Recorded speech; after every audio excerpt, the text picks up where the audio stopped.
41-year wait finally ends. Indian hockey team scripts history with a 5-4 comeback victory against Germany to clinch the bronze. Bharat ने इस match को किस्मत की लकीरों से चुराया है और इतिहास के इस पल को याद रखिएगा क्योंकि आप गवाह हैं एक नए इतिहास के पहले अध्याय का. People are forgetting hockey in India. They are like, of course they are sporting to hockey, they love hockey, but they stop hoping for we are going to win a medal and all, and we did today. And I think they are starting believing in us, and they are hoping they expect more from us in the future. Welcome to Earshot. You are tuned into our special series, India's Champs at Olympics. And in this episode, you will listen about India's national game, hockey. Once the pride of the country at every Olympics, how this sport disappointed Indians since last 4 decades. But Tokyo Olympics has given new hope. Let's begin the story men's hockey in India. When the Indian men's team was thrashed 7-1 by Australia at the ongoing Olympics, many had feared the worst. The fact that Indian hockey had become a pale shadow of what it used to be had been grudgingly accepted. And even the biggest optimist perhaps also had not accepted anything big from the team at the world event. India used to be absolutely unbeatable at one point in time. The Indian national men's field hockey team was the first non-European team to be part of the International Hockey Federation. In 1928, they won the first Olympic gold medal and thereafter won every Olympic gold medal up until 1960, where they lost to Pakistan. That made it 6 consecutive Olympic game gold medals, and during this time they had a 30-game winning streak. They did go on to win the 1964 and 1980 Olympic gold medals, which makes them the most successful field hockey team in Olympic history. Those glory days had, however, got buried under years of mediocrity. The memories of India's magnificent world dominance had become sepia-tinted. The pages that chronicled those heady times had become discolored and brittle. The way Indian hockey had nosedived is perhaps unparalleled anywhere in the sports world. Perhaps the West Indies cricket team comes close in the slide in standard. There were hints of the old self at the Asian Games, Asia Cup, Commonwealth Games and Champions Trophy. But when it comes to the real deal, World Cups and Olympics, India almost by habit came a cropper. The debacle against Australia at the ongoing Olympics brought back the bitter memories of the humiliation in the London Games 9 years ago, when India was beaten in all their 5 games, conceding as many as 18 goals and leaving with their heads hanging in shame. India's campaign in Tokyo was held to be all but over just after 2 games following the Australia result. However, there was a twist in the tale that nobody expected. India came back with vengeance, registering facile wins over 3-time Olympics silver medalists Spain and defending champions Argentina, before eking out a hard-fought victory over Japan in the quarter-final. The Indians were at their best as they overcome former champions Great Britain 3-1. In the semi-final, India was pitted against Rio Olympics runner-up and world number 2 Belgium. Listeners may remember that India was engaged out by Belgium in the quarter-final in Rio, even after taking the lead. Tokyo, India led in the first quarter and stayed on level terms till the end of the third quarter. However, things fell apart from there, and India leaked in 3 goals in the last quarter, dashing the dreams of winning gold after all these years. But wait, India was not yet done. There was another twist in the tale. India faced 4-time Olympic champion Germany for bronze. Germany had won bronze in the previous Olympics in Rio.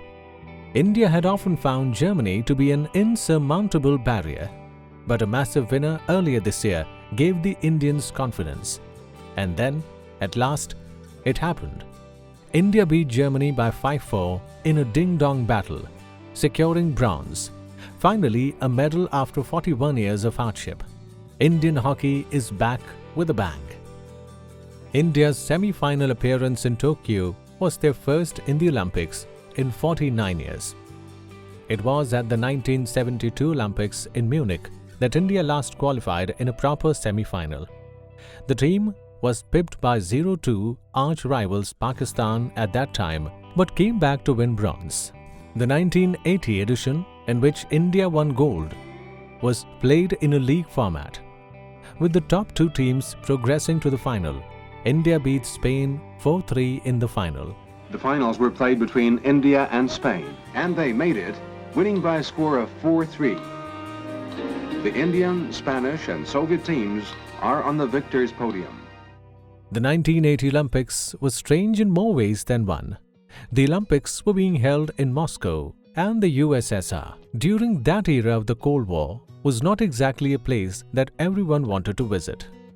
The Games were boycotted by over 60 countries, including the US, to protest the Soviet invasion of Afghanistan in 1979.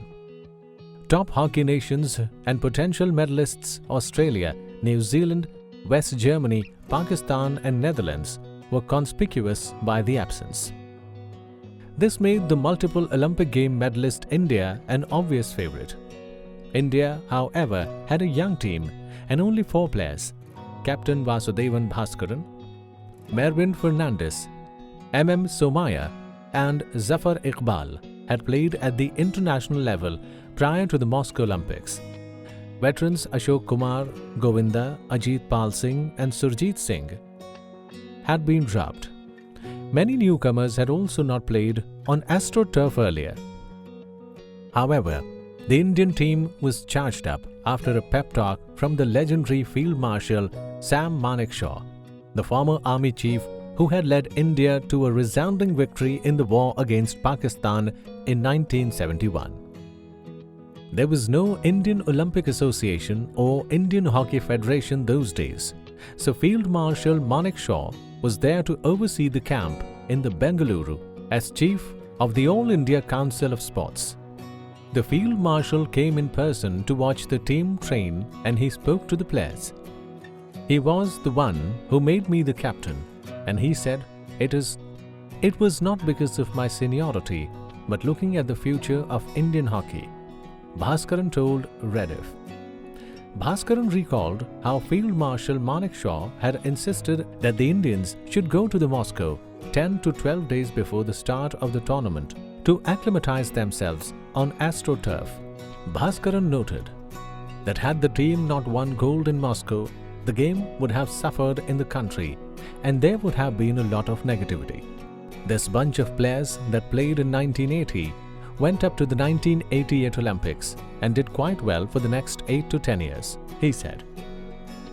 India sent a team to the Olympics for the first time in 1928 and struck gold immediately. This was followed by golds in 1932, 1936, and even as the struggle for freedom reached a crescendo back in India, a British Indian hockey team was winning one Olympic title after another. Such was India's dominance that the team scored close to 100 goals while conceding just 3 in 11 matches over 3 Olympics. It was probably the greatest team in hockey history, and the legendary American sprinter Jesse Owens reportedly told India's Joe Gilibardi at the 1936 Berlin Olympics, "I can't be sure of my gold medal, but the hockey gold is yours." In 1936, Olympics was held in Germany, where Nazism and Adolf Hitler's toxic racial superiority theory was running amok. The world was on the brink of the Second World War. There was a fear all around.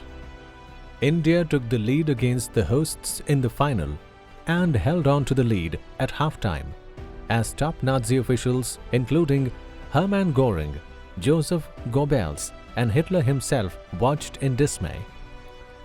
The desperate Germans then adopted a rough approach and singled out India's star Dhyan Chand. The wizard came under some heavy tackles and even lost a tooth. However, India was one step ahead of the Germans, whom Hitler considered to be racially superior. The Indians removed their shoes and played barefoot or in slippers and wreaked havoc, winning by a record score of 8-1. An impressed Hitler offered Dhyan Chand a position in the German army, which Dhyan Chand refused.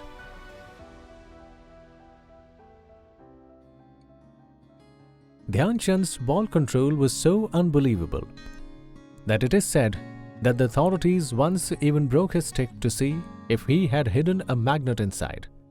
Dhyan Chand scored more than 400 goals in his international career. The Second World War halted India's charge and robbed it of the chance to win 2 more gold medals at the Olympics of 1940 and 1944 were cancelled. India's triumph at the 1948 Olympics in London was hugely significant. It was the first Olympics that India was participating as a free country with its own national flag. India dominated again and breezed through to the final, where they blanked hosts Great Britain 4-0. K.D. Singh Babu and Kishan Lal shunned their shoes as drizzle made the Wembley ground heavier, and India just destroyed their British rivals. Such a comprehensive victory against their former colonial masters, who had exploited them, drained their wealth, and perpetrated unimaginable brutalities against them, felt tremendously sweet for all Indians. The Jana Gana Man played as the Indian tricolour rose above the Union Jack, and the Queen had to stand to salute the Indians. It was symbolic of India's complete freedom from British rule. While India's pre-independence dominance was a result of hockey wizard Dhyan Chand and fellow genius Roop Singh running riot, the post-independence supremacy was built largely on the brilliance of Balbir Singh Sr., Leslie Claudius and K.D. Singh Babu. A problem that India was faced with in the post-independence and post-partition Olympics in 1948 was that many talented players had gone to Pakistan. A First Post article pointed out, players like Maqbool Hasmat, Aziz Shahrukh, Ali Iqtidar Shah Dara and Khurram were no longer a part of the Indian team. There was another issue. Anglo-Indians had played a big role in Indian hockey, especially in its formative years, with the likes of Richard Allen, Eric Penninger and Pat Jensen being the biggest stars. However, the Anglo-Indian players migrated in large numbers primarily to Australia after India's independence. Gulu Ezekiel writes in the Sports Star, "They went on to build a strong hockey culture in Australia. Therefore, India's loss was Australia's gain." How did the Anglo-Indians, who comprise a tiny minority of the Indian population, became so good in hockey? The game had come to India with the British Army in 1880s. Anwar Ali Khan writes in the Times of India, while the officers were interested more in cricket and polo, the ordinary soldiers took to hockey. Following their migration to Australia, the Anglo-Indians worked to make hockey popular in Australia. Anwar Ali Khan adds in his article, after contributing greatly to India's world dominance in hockey, the Anglo-Indians helped in the emergence of Australia as a world power too. In the 1956 Olympics, when India played Australia, there were 4 Anglo-Indians on the Australian side and 1 on the Indian side. In Rome 4 years later, when India clashed with Australia again, the rival captain Leslie Claudius and Kevin Carton were both from the Anglo-Indian community. Another Anglo-Indian, Rex Norris, got busy developing Netherlands as a powerhouse. The Sikhs have also had a strong influence on Indian hockey. A Western journalist, perplexed by the number of Sikh players in the Indian team at the height of its powers, described a sequence of moves like this. Singh initiated the move, after dodging past a defender who centered it to Singh, and Singh scored the goal with a reverse flick. In 1950s was another gold phase of Indian hockey, and the team won Olympic gold in 1952, in Olympic golds in 1952 and 1956. In 1959, Claudius led the Indian team for the tour of Europe with Dhyan Chand as the coach. India played 19 matches on that tour, winning 15, withdrawing 3 and losing just 1. India, however, finished second on average to Pakistan in 1958 Asian Games and missed gold for the first time in an international tournament. Then there came a major heartbreak, the loss to Pakistan in the final of the Rome Olympics in 1960 by a slender margin. It broke India's incredible streak of 6 successive gold medals and a 30-match unbeaten run spanning 32 years at the Olympics. It was the start of a bitter rivalry with Pakistan. More importantly, it showed that India could be beaten. The 60s were a mixed bag, as were the 70s. India won a gold, a silver and 2 bronze medals at the Olympics during these 2 decades. At the Asian Games, the team bagged a gold and 4 silver medals. In 1975, India won its maiden World Cup title. Following the Olympic gold in 1980, the fortunes of Indian hockey waned a bit. India lost to Pakistan in the final of both the Asian Games and Asia Cup in 1982. The only title win in the 80s was the Sultan Al-Zan Shah Cup in 1985. India narrowly missed a semi-final berth in the 1984 Olympics. There was some resurgence in the 90s. The start of this decade saw the emergence of the great Dhanuraj Pillai, whose skills were at such a sublime level that one feels he could easily have walked into the Olympics champion Indian teams from 1928 to 1956.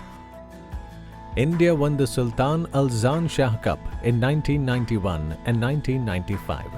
At the 1996 Olympics in Atlanta, India was considered a strong medal contender. However, there was a shock at the start itself, and India lost to Argentina in a match that it was not expected to lose. The team, however, came back strongly, not losing any match thereafter. But draws against Germany and Pakistan proved to be costly, and India missed a semi-final berth. India arrived in Sydney for the 2000 Olympics on the back of an Asian Game title in 1998. The Olympics in 2000, however, brought about an even greater heartbreak. India was looking good for a medal again and started well with a win against Argentina and a draw against hosts Australia, before beating Spain. In between, however, India lost to South Korea by a brace.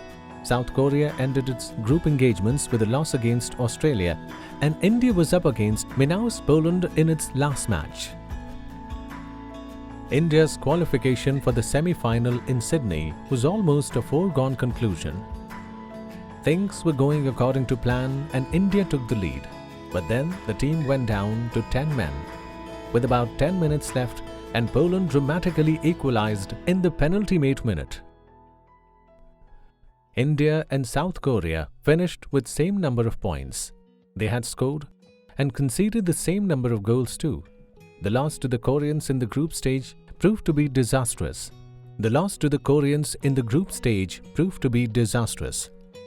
A 1-1 draw was not enough for India, though even a 2-2 would have been. However, that second goal never came. The Indians were totally shattered to have missed such a fantastic opportunity to move to the medal round after 20 years. Indian hockey slumped to its lowest point in 2008, failing to qualify for the Beijing Olympics. The team qualified for London in 2012, but put up a forgettable show. India had started to pick itself up again in the past 6-7 years, winning the Asian Cup in 2017, finishing runner-up in the prestigious Champions Trophy in 2016 and winning gold in 2014 and bronze in 2018 at the Asian Games. Quick changes of coaches have tended to make life difficult for Indian hockey, and the administration could be much better. India's show in Tokyo indicates that the team has regained some lost territory and hauled itself up to being a middle-rung team, which in itself is an achievement after some woeful performances over the years. The gap with Australia, Netherlands and Belgium is still too large. Examples of this, apart from the drubbing at the hands of Australia in Tokyo, were the Commonwealth Games finals of 2010 and 2014. India finished runner-up to Australia in both these tournaments, but both the finals were highly one-sided, with India losing 8-0 and 4-0 there is still a lot of work to be done. This was the story of hockey in India so far. Stay tuned to Earshot for more such stories of Indian and world champions at www.earshot.in.